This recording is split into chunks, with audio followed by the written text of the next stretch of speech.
그래서 동강님이 사실 건가요? 모르겠어. 이런 말을 아니 솔직하게 얘기해 주셔야죠. 나갈 수 있을지 모르겠지만. 안녕하세요. 네, 주말인데 네. 오늘 뭐 하셨어요 혹시? 주말인데 일단 눈 뜨자마자 여기 있었어요. 오늘 주제는 제가 먼저 제안했죠. 그렇습니다. 네. 아무래도 또 주식에 관심 많잖아요. 그렇죠. 파래요. 파래요? 네, 파래요. 파랗다길래 네. 또 해외 취급도 관심 많아 보이길래 한번 인텔이라는 회사에 대해서 가볍게 인텔 하면 어떤 회사라고 생각하고 있어요? 우리가 컴퓨터라고 하면 보통 본체가 있잖아요. 본체 안에는 되게 많은 것들이 들어가잖아요. 본체 안에는 보통 어떤 것들이 들어갈 것 같아요? 제일 먼저 생각나는 게 CPU지 않을까. 또 남자애들은 어렸을 때 너 CPU 코어 어떤 거 써? 나 듀얼 코어 써. 이러면서 너 좀 잘 산다. 한국에도 대표적인 이제 컴퓨터를 만들고 이제 반도체를 만드는 회사가 삼성이잖아요. 맞아요. 인텔과 삼성은 어떤 점이 다를까요? 보통 우리가 인텔 하면은 반도체를 생각하죠.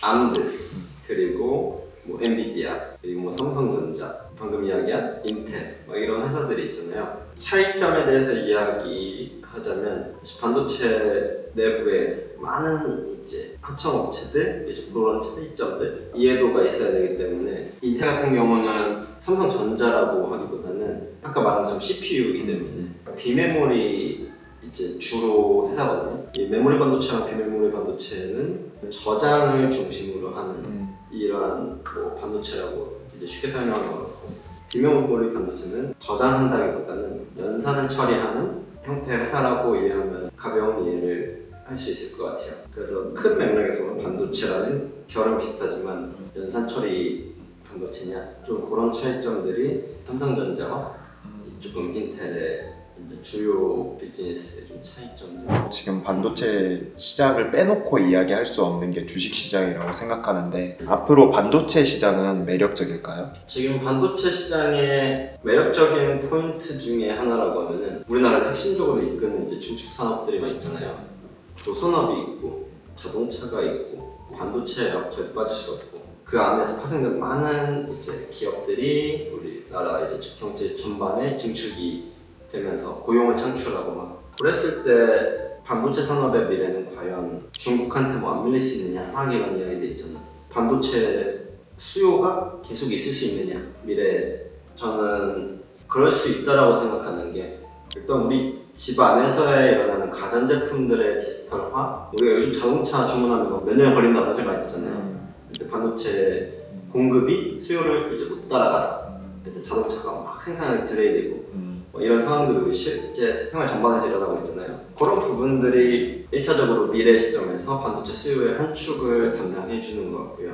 두 번째 축이라고 하면은 우리가 흔히 이야기하는 개발도상국 혹은 신흥국 예를 들면 디지털화가 덜 된 동남아, 뭐 아프리카 뭐 이런 데도 전부 다 디지털화되고 이제 있는 시점으로 다가오고 있잖아요. 경제가 성장할수록 이제 국가가 이제 번영할수록 디지털화는 이제 어쩔 수 없이 겪어야 되는 이제 그런 축인데 그런 큰 나라들 인구가 엄청 많잖아요. 동남아만 가도 사람들이 막 바글바글 하잖아.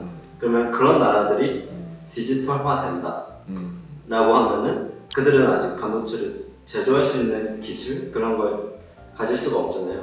그랬을 때 충분한 수요는 미래 시점에서 반도체 시장에 지원하는 형태가 될 수 있지 않을까라고 개인적으로 생각하는 점. 그러면 인텔이라는 회사는 매력적일까요? 개인적으로 인텔이라는 회사가 현재 시점에서 굉장히 매력적이라고 보여지고요. 왜냐면 아까 우리가 이야기했던 암드 그리고 뭐 엔비디아, 애플도 이제 그 반도체 칩을 직접 생산하기로 유명하잖아요. 요 세 회사는 실제 제조를 맡기는 업체가 우리가 많이 들어봤잖아. 대만의 반도체 회사. TSMC한테 제조를 맡기거든요. 예를 들면 제조 공정을 할 수 있는 공장을 막 직접 컨트롤하는 이런 거라기보다는 설계 자체에 대한 기술이 뛰어나기 때문에 그런 제조에서 뛰어난 품질을 만들 수 있는 TSMC한테 맡긴다고 생각하면 될 거예요. 그래서 인텔이라는 회사는 그 회사의 새 회사와 차이점은 그들보다 사회적 비면 혹은 비밀번호 쪽에서 그냥 기술력이 조금 뒤처졌던 시절이 있었거든요. 그랬을 때 왜 미래 인텔이 그들보다 경쟁력이 있을 수 있냐라고 하면은 아까 말했던 TSMC라는 기업한테 종속성을 띄지 않고, 그리고 인텔은 4, 5년 전부터 공격적으로 어마어마하게 투자하는 분야가 있는데 AI 기술에 엄청나게 투자하고 있어요. 이 AI 기술이라는 분야에 인텔은 미래에 굉장히 큰 축으로 투자하고 있고, 어떻게 보면 제조업을 하는 입장에서 AI 기술을 투자하는 회사는 별로 없거든요. 근데 그 AI 기술이 어떻게 나중에 차이점을 만들지 모르겠지만 엔비디아 같은 경우도 AI 기술에 엄청나게 투자했잖아요. 그래서 자율주행 그 알고리즘을 많이 갖고 있다, 기술이 뛰어나다 막 이런 주가가 엄청 올랐던 적이 있잖아요. 그래픽카드를 엔비디아가 많이 쓰잖아. 엔비디아 칩을 달고 자동차 게임도 많이 할 거 아니야. 그러면 그 자동차 게임의 시뮬레이션한 내용으로 AI로 주행 데이터를 학습했어. 그래서 자율주행 기술이 굉장히 뛰어나다, 반도체 회사에는 AI가 이런 제조업과 어떻게 맞물릴 수 있는지 가능성을 처음으로 보여줬고, 거기서 인텔이라는 회사가 거기에 어마무시한 엔비디아보다 훨씬 많이 투자하고 있거든요. 이제 그런 면에서 미래 시점에 TSMC라는 데에서 제조 공정을 종속성을 띄지 않고 의존하지 않고, 그리고 우리가 D램 막 이런 것들 많이 하잖아요.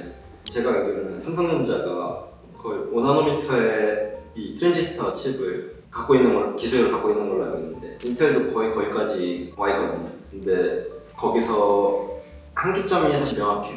제가 그 내용을 정확하게는 이해 못하는데 3나노미터 이 트랜지스터가 물리학 법칙의 가장 마지노선의 그 기술 개편이라고 하더라고요. 그 이상을 넘어갈 수 없다는 게 이제 물리학 법칙에서 허용하는 수준인 것 같고, 그러다 보니까 거기에 시장은 사실 미래가 정해져 있는 거죠. 이제 그러다 보니까 인텔이라는 회사는 소프트웨어나 막 이제 그런 쪽에 투자를 많이 하고 있다. 거기서의 막 생산 공정의 최적화 막 이런 것들을 이야기하고 있기 때문에 저는 그런 분야에서 지금 인텔의 주식은 좀 매력적인 것 같다라는 미래 시점에 좀 경쟁이 다른 데랑 다르게 될 수 있다는 생각이 드는 것 같습니다. 제가 이 이야기를 들으니까 제 계좌가 빨간색이 될 수 있는 이야기를 들은 것 같습니다. 지금. 아니요, 이런 거 이제 꼭 해서 사면 안 돼요. 그래서 동강님이 사실 건가요? 모르겠어. 이런 말을 아주 솔직하게 얘기해 주셔야죠. 나갈 수 있을지 모르겠지만 솔직히 저도 이런 내용을 뭐 알고 있는 파트가 있고 모르고 있는 파트가 있는데, 주식이 이것만으로 막 이렇게 단순하게 오르고 내리고 막 이러진 않거든요. 물론 기업의 미래가 이렇게 쭉 창창하게 잘 그려져 있지만, 좋은 데 투자하고 있고 계획이 잘 짜져지고 잘 가고 있지만 다른 영향이 많이 있잖아요. 달러가 많이 올라서 채권이 올라서 뭐 어쩌고저쩌고 이러면은 뭐 뭘 해도 기업이 아무리 잘하고 있어도 곤혹스러운 상황이 많다 보니까, 솔직히 저는 주식시장이 분위기가 조금 따뜻해지면 계좌의 포트폴리오 한쪽에 담아보고 싶은 이런 기업이면은 맞지 않은가, 이제 그런 뭐 생각을 한쪽에서 하고요. 일단 돈이 없습니다. 저도 돈이 없습니다. 돈이 많다 그래도 실제로 뭐 이 주식을 몰빵한다 이런 게 아니라, 인텔이라는 우리가 회사에 대해서 사실 되게 가볍게 한번 우리가 이야기해 본 거잖아요. 여러분들이 우리가 이렇게 얘기 들으면은 주식을 사고 싶을 수도 있잖아.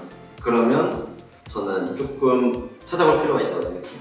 왜냐면 저도 반드시 이 내용을 말했다고 해서 반드시 주식을 사는 건 아니거든요.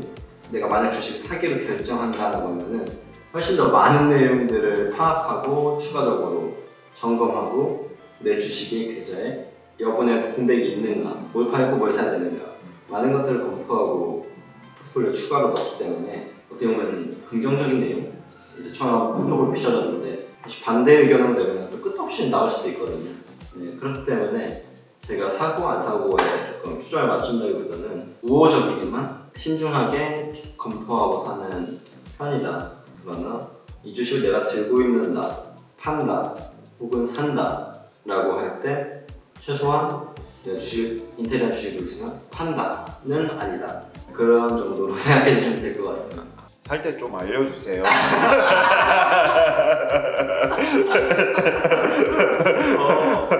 좋은 말씀 감사합니다. 네, 오늘 가볍게 우리가 인터넷에 대해서 그냥 이야기해보는 시간을 가져봤는데 최대한 우리가 이런 기술 기업에 대해서 쉽게 이제 이야기를 해보려고 했지만 조금 더 여러분의 이해를 돕게끔 잘 설명하는 기회가 되었으면 좋겠다고 생각합니다. 네, 그럼 전 다음 시간에 뵐게요. 안녕.